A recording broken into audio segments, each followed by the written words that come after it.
Okay, people, welcome to JMill6182 YouTube channel.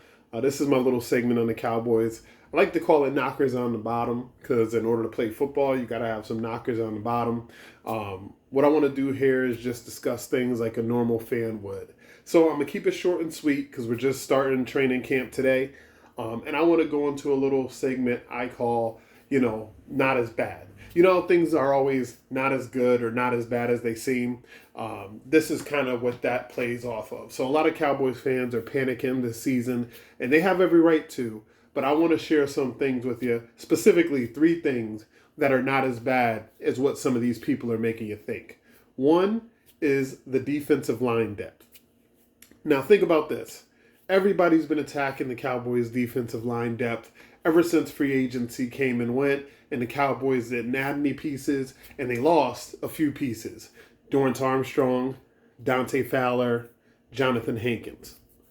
Those were all great players for us. So I'm not saying that the Cowboys shouldn't have gone out and spent some money and replaced some of those players. They absolutely should have. But the sky is falling mentality based off of that, I don't know if I'm quite there yet. Some of the reasons why is Dante Fowler and Dorrance Armstrong, for example. Their snaps are going to be replaced by a combination of Sam Williams, Marshawn Nealon, Junior Fajoko, maybe Sweat, here or there, whatever battles pop up in training camp. I do think Golston is going to be more of a three technique, but in true Cowboys fashion, whenever we see position flex, they always like to overuse that position flex. So I do expect him to play some end as well. Now, Sam Williams has always been an efficient pass rusher, and this is what everybody is really worried about. Will we be able to replace the sacks we lost? Will we be able to replace the 7.5 sacks that we got from Dorrance Armstrong? Maybe 8.5, could be wrong. Are we going to be able to replace the 3.5 to 4.5 we got from Dante Fowler? Sam Williams has been pretty efficient in the snaps he's gotten for the Cowboys since he got here. He does have a lot of boneheaded mistakes, jumping off sides, roughing the passer, roughing the kicker famously last year on a play where he went in and blocked the punt beautifully, or almost blocked the punt beautifully, but couldn't quite control his body enough not to run into that punter. Gave up a first down to that team. That drive continued. We ultimately lose the game. But I think with Mike Zimmer coming in and him being a disciplinarian, he'll coach some of those things out of Sam Williams. But even if he doesn't, Sam Williams is going to be forced into snaps because there's not as many people there.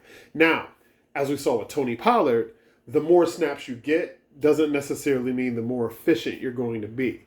We saw Tony Pollard's numbers drop when he became the man after Zeke was gone, but I'm not even going to start down that road. However, Sam Williams is very good at rushing the passer. His rookie year, he was actually much better against the run. It seems like he's taken a step back, but I do believe that's because he gets a handful of snaps here, pulled away. Then he gets thrown in, he gets like 20 snaps one game, then pulled away. So with him having to have the responsibility of having more snaps, down after down, week after week, I do think we can expect to see at least that 6 to 7.5 sacks that Dorrance Armstrong used to provide the team. Now, with Marshawn Nealon, Junior Fajoko, can we see some of those sacks replaced by Dante Fowler? Maybe, maybe not. I think more so maybe. Even Marshawn Nealon as a rookie, I think he'll be able to hopefully at least get on the board. But the things that Dante Fowler and Dorrance Armstrong were very, very weak at, which you've probably heard from a lot of people, Brian Broaddus, Vach Lombardi this offseason, talking about run defense.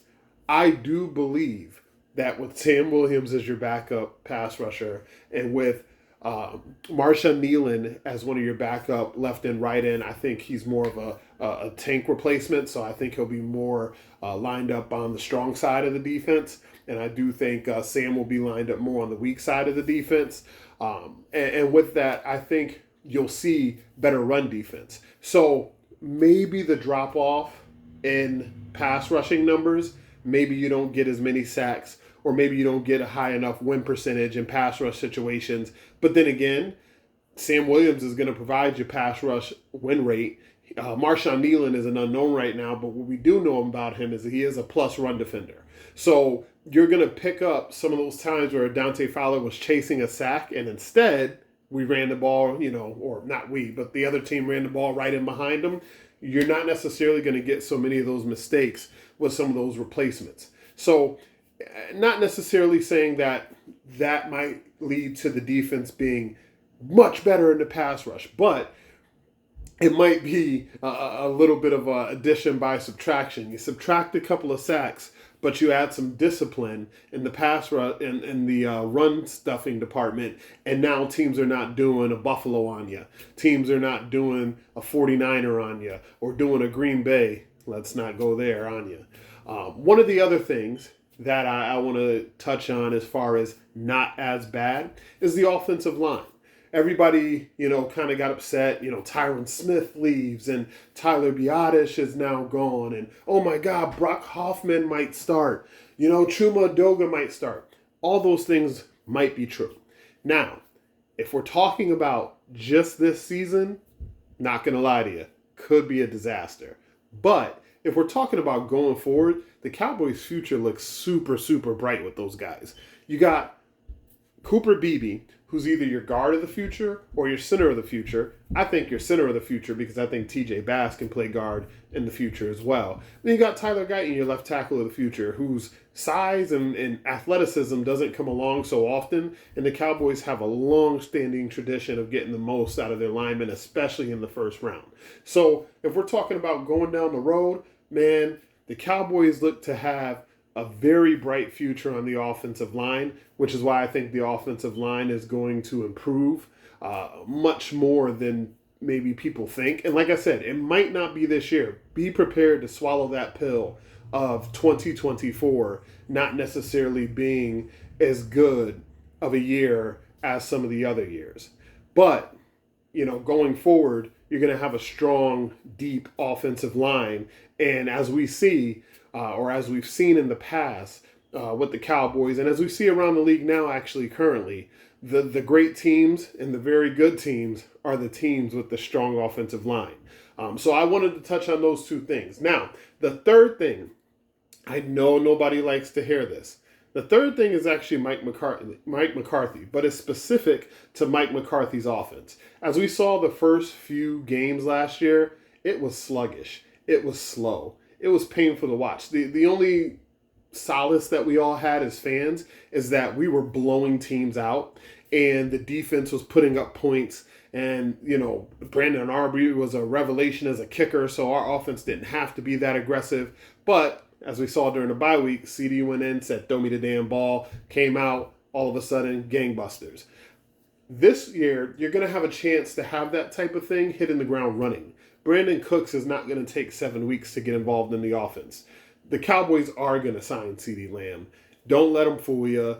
This doesn't matter. We've seen it over and over again. We saw it with Zach Martin last year. We saw it with Tank Lawrence. We saw it with Ezekiel Elliott. Holdouts. I mean, it happens. If I had a bell to ring or something to sound off or even $1 for every time the Cowboys made a mess of a contract situation, I'd be a rich man right now. So CeeDee Lamb's going to be there. Yes, the run game is definitely going to take a step back, but as we've seen before, with other positions, the Cowboys can always go out and get a running back. Fortunately for them, that's one of the positions where there's a lot of running backs in the league, not necessarily a lot of snaps to go around. Some team's going to cut somebody that the Cowboys can pick up. There's going to be a 6th-round pick that they can flip for somebody on somebody's depth chart. As we go forward in the weeks here, I'll talk about a few of the names that I'm thinking about that they might be able to flip a late round pick for, or we'll take a look after cut downs and see what kind of names are out there. But for right now, for training camp, they'll go with those bodies, and they'll be sufficient enough. I mean, I know we want to preach running backs don't matter until we look at the Cowboys running back room, then we think running backs matter. So yes, they have a very bad running back room. I think the offensive line play is actually going to be better this year than it was last year. So I think that'll offset some of the running game. But all they need is a comparable running game. That's all they need. And as we saw last year with Tony Pollard and Hunter Lipke and Rico Dowdle, I mean, it's not like the Cowboys were averaging 5 yards a carry, 4.5 yards a carry, or sometimes even 4 yards a carry last year. Yet they were still the top scoring offense in the league. So it's going to be hard for someone to convince me that because they don't average 4 yards a carry this year, that all of a sudden they're not going to be one of the top offenses in the league. So I don't think the running game is going to hamper Mike McCarthy that much. Also, combine that with a better or more disciplined defense. And I think our offense is actually going to, under Mike McCarthy, be pretty close to consistent as it's been the last few years. So don't let everybody talk to you and say, "Oh my God, how?" I mean, we're not going to be a 4-13 team. This team is not going to have trouble getting to 15, 16 points a game. This team is going to have trouble beating the elite teams in the league, beating the good teams in the league, and winning in the playoffs. But we already know that. But as far as game-to-game consistency, being able to score points, that hasn't been a struggle under Mike McCarthy in any of his coaching stops, whether he was the play caller or not the play caller. So I think this year, that's not going to be as bad as what people are telling you. Now, don't confuse that with all of a sudden the offense is going to be very, very, very elite. That's not what I'm saying. I'm saying all the doom and gloom surrounding the offense and surrounding whether or not they'll be able to score. What are they going to do? Their offensive line is bad. I get it. I get it. The Cowboys did what they normally do. Cowboys going to cowboy, and didn't quite bring in anyone. Not even what we used to do in years past, as far as signing low-key free agents, low-level free agents to round out the roster and then go into the draft and try to draft pure. They didn't even do that. So I do understand the concern. I'm here to let you know it's not as bad as you think. Thank you for listening. If you like the video, subscribe. And I'll be here, Knockers on the Bottom, to talk to you a few more times this week and going forward into the Cowboy season. If you have any comments, anything you want me to touch on, leave them below. I'll read them. Until then, peace.